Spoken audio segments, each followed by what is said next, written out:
Hi guys, जितने भी iron man के कोर फैंस हैं या फिर जो लोग एंड गेम देखने के बाद आयरन मैन के फैंस बने हैं, तो इस वीडियो को एंड तक देखो क्योंकि मैं आयरन मैन से रिलेटेड कुछ ऐसी चीजें बताने वाला हूं जो आप में से कई लोगों को नहीं पता होंगी। जैसे कि एक कॉमिक यूनिवर्स में Tony Stark as a female born हुआ था जिसका नाम था नताशा स्टार्क। और इससे भी ज्यादा वियर्ड बात यह है कि बड़े होकर हमारी आयरन वुमेन को कैप्टन अमेरिका से प्यार हो जाता है और उसी से शादी भी होती है। तो इस वीडियो में हम लोग टोनी स्टार्क से रिलेटेड कुछ पर्सनल बातें जानेंगे, उसके आर्मर्स की वो पावर्स जानेंगे जो हम लोगों के एमसीयू में नहीं दिखाई गई हैं, और हम लोग टोनी स्टार्क की सीक्रेट टेक्नोलॉजीज के बारे में भी बात करेंगे। So with that said, let's roll the intro.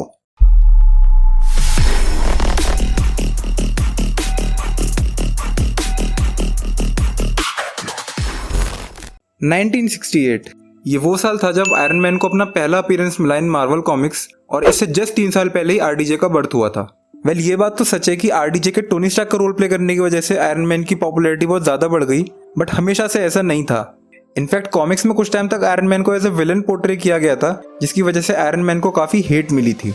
Superior iron man comic series में टोनी स्टार्क पब्लिकली एक ड्रग रिलीज करता है जिसकी वजह से लोग बहुत ज्यादा पावरफुल बन जाते हैं, लेकिन ये सिर्फ कुछ टाइम के लिए। उसके बाद टोनी उस ड्रग के लिए $100 पर डे चार्ज करना शुरू करता है, और इतना अमाउंट पे करने के लिए लोग सब जगह केओस क्रिएट कर देते हैं। और वो ड्रग क्या था, इसके बारे में मैं आपको इस वीडियो में आगे बताऊंगा। Tony Stark no doubt one of the biggest genius है इन द मार्वल कॉमिक्स, और इसका एक प्रूफ ये भी है कि उसने 17 साल की उम्र में MIT से अपनी पढ़ाई पूरी कर ली थी, जिसके बाद उसने इतने पावरफुल वेपन्स और क्लीन एनर्जी सोर्सेज के ऊपर काम करना शुरू किया। एक आयरन मैन आर्मर 100 टन तक का वेट उठा सकता है, which is approximately equal to the weight of a spaceship. और अगर बात की जाए हल्क बस्टर आर्मर की, तो वो 175 टन तक का वेट उठा सकता है। टाइम के साथ कई मॉडिफिकेशंस आए और आयरन मैन सूट अपग्रेड होता चला गया, बट हमेशा से ऐसा नहीं था। इनफैक्ट 1963 में अगर टोनी स्टार्क को अपना सूट ऑपरेट करना होता तो वहां पे कोई वॉइस ऑपरेटेड जार्विस नहीं था। इंस्टेड उसको सूट के अंदर अपने हाथों से और हेलमेट के अंदर अपनी टंग की हेल्प से स्विचेस को प्रेस करना पड़ता था, और उसके सूट में इनिशियली स्केटबोर्ड्स भी इंक्लूड किए गए थे। बट कॉमिक्स में टोनी ने अपना पहला आर्मर किसी केव के अंदर नहीं, बल्कि वियतनाम वॉर के टाइम कम्युनिस्ट फोर्सेस से फाइट करने के लिए बनाया था। सूट्स के कलेक्शन में कुछ स्पेसिफिक कंडीशंस के लिए स्पेशल आर्मर्स भी हैं, like stealth, aqua and space armours. जहां मोस्टली सारे आर्मर्स अर्थ के हिसाब से डिजाइंड हैं, वहीं उसके स्पेस आर्मर में एक्स्ट्रा प्रोपल्शन है जो कि बेटर फ्लाइंग में हेल्प करता है with enhanced life support systems. अगर किसी पर अटैक करने के लिए हल्क और थॉर जाएं तो वो इजीली ट्रैक किए जा सकते हैं, but this is not the case with iron man.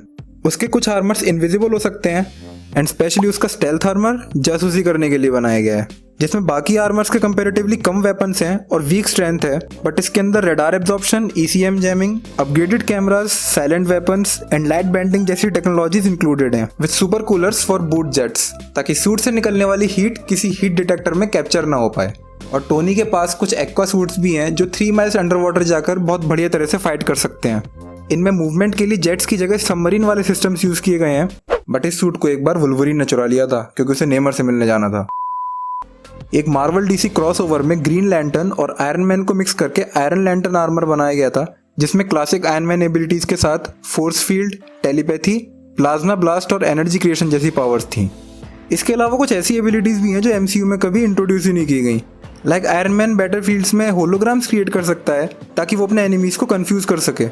And जैसे हम सब लोगों को अपने गैजेट्स की बैटरी का ध्यान रखना पड़ता है, well this is not a problem for iron man.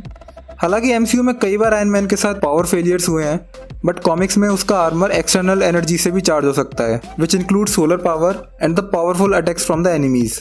अगर टोनी कभी अपने हाथों से रिपल्सर्स को फायर करते करते थक जाए तो उसका chest weapon powerful energy beams fire कर सकता है, जिसमें से सबसे इंटरेस्टिंग है अल्ट्रा फ्रीऑन बीम या फिर फ्रीज बीम, जो किसी भी अपोनेंट को इंस्टेंटली फ्रीज कर सकती है।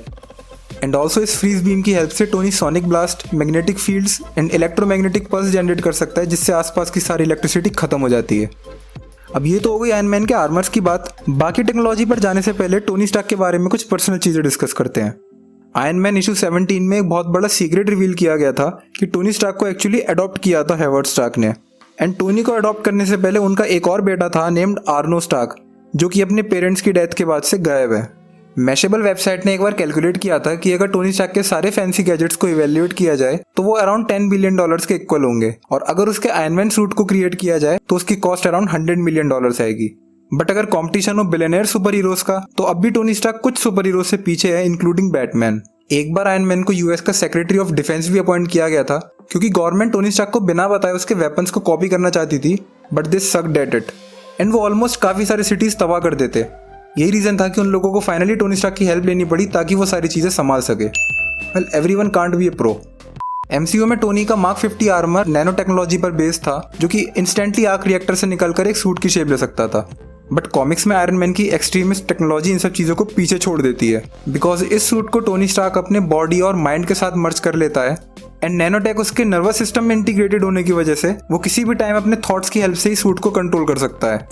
और केवल इतना ही नहीं, इसकी हेल्प से वो वर्ल्ड के सारे कम्युनिकेशन सिस्टम्स को ट्रैक कर सकता है और अपने माइंड से टेलीपैथिक बॉन्ड के थ्रू वर्ल्ड की किसी भी मशीनरी को कंट्रोल कर सकता है। कॉमिक्स में आयरन मैन के पास सुपर हीलिंग एबिलिटी भी है। हालांकि वो वुल्वरीन की तरह हेडशॉट तो सर्वाइव नहीं कर सकता, बट उसका एक्सट्रीमिस्ट टैक उसकी काफी सारे बॉडी ऑर्गन्स को पूरी तरीके से रीजनरेट कर सकता है। और मैंने जो आपको वीडियो की स्टार्टिंग में $100 पर डे वाला ड्रग बताया था, वो एक्चुअली ये एक्सट्रीमिस्ट टेक्नोलॉजी ही थी, जिसकी वजह से नॉर्मल सिटीजन्स भी सुपर फास्ट हीलिंग को एक्सपीरियंस कर पा रहे थे। जब टोनी को डिफेंस सेक्रेटरी की पोस्ट से फोर्सफुली रिजाइन करवाया गया तो उसने एक्सट्रीमिस्ट सीरम का यूज करके सुपर विलन्स को फाइट किया, बट क्योंकि वो अर्थ को सक्सेसफुली सेव नहीं कर पाया था तो इसीलिए स्टार्क टेक के काफी सारे कमांड्स नॉर्मन ओसबॉर्न को ट्रांसफर कर दिए गए, जिसकी वजह से टोनी को अपनी सारी मेमोरीज इरेज करनी पड़ी ताकि कोई उसके सिस्टम्स का मिसयूज ना कर पाए। इसके कुछ टाइम बाद ही इविल टोनी स्टार्क ने एक्सट्रीमिस्ट सीरम को नॉर्मल पीपल को बेचना स्टार्ट किया, जिसके बाद उसकी कैप्टन मार्वल के साथ बहुत भयानक फाइट हुई और टोनी स्टार्क ऑलमोस्ट मरते मरते बचा। यहाँ पर इविल टोनी स्टार्क का एंड तो हुआ, बट इस फाइट से उसकी बॉडी इतनी ज्यादा डैमेज हो गई थी कि जब तक उसकी बॉडी रिकवर हो पाती तब तक उसने अपने माइंड को एक आर्टिफिशियल इंटेलिजेंस में कन्वर्ट कर दिया, जिसका नाम था स्टार्क। अब लास्ट में टोनी स्टार्क की सबसे मेन टेक्नोलॉजी के बारे में बात करते हैं। टोनी का आर्क रिएक्टर उसके सूट्स के साथ और भी कई सारी चीज़ों को एनर्जी प्रोवाइड करता है, बट ये आर्क रिएक्टर का आइडिया ओरिजिनली हेवर्ड स्टार्क का था, क्योंकि वो अपने टाइम में स्टार्क इंडस्ट्रीज को पावर प्रोवाइड करने के लिए बहुत बड़े आर्क रिएक्टर्स का यूज करते थे और बाद में इसी टेक्नोलॉजी से इंस्पायर होकर टोनी स्टार्क ने मिनिएचर आर्क रिएक्टर्स बनाए। अगर आपको ध्यान हो, आयरन मैन 2 का विलन इवान भी बहुत बढ़िया आर्क रिएक्टर्स बना पाता था, क्योंकि उसके पापा और हेवर्ड स्टार्क ने साथ मिलकर पहला आर्क रिएक्टर बनाया था। आर्क रिएक्टर बेसिकली एक न्यूक्लियर फ्यूजन रिएक्टर है जो कि हाइड्रोजन एटम्स में से इलेक्ट्रॉन्स को रिमूव करके एनर्जी हार्नेस करता है। इलेक्ट्रॉन के रिमूवल से आयन प्लाज्मा क्रिएट होता है जो कि कई घरों को एक साथ एनर्जी प्रोवाइड कर सकता है for their life time. And ये टेक्नोलॉजी एक्चुअल में पॉसिबल है। अकॉर्डिंग टू MIT वो ऐसे ही एक डिवाइस पर काम कर रहे हैं एंड मोस्ट प्रोबेबली वो 2025 तक एक real life arc reactor create कर देंगे। इसके आगे अगर आप लोगों को आर्क रिएक्टर के बारे में और भी इंटरेस्टिंग इन्फॉर्मेशन चाहिए तो let me know in the comments, मैं उसके ऊपर एक सेपरेट वीडियो बनाऊंगा। And finally these were some facts about Iron Man. I hope आप लोगों को वीडियो पसंद आई होगी। अगर आप लोगों को ये वीडियो अच्छी लगी है तो इसको और सुपर हीरो फैंस के साथ शेयर करो and thank you so much for sticking till the and. और आप लोगों को इस वीडियो में कौन सा फैक्ट सबसे ज्यादा मस्त लगा मुझे कमेंट करके जरूर बताओ। अगर आप लोग साइंस और सुपर हीरोज से रिलेटेड ऐसी इंटरेस्टिंग वीडियोस को मिस नहीं करना चाहते तो इस चैनल को सब्सक्राइब करके बेल आइकन प्रेस कर दो। अगर आपको और सुपर हीरोज के बारे में ऐसी डिटेल्ड वीडियो देखनी है तो आप हमारी अबाउट दैट सुपर हीरो वाली प्लेलिस्ट चेकआउट कर सकते हैं। मिलता हूं मैं आपसे अपनी नेक्स्ट वीडियो में। Till then stay safe, stay happy and bye bye.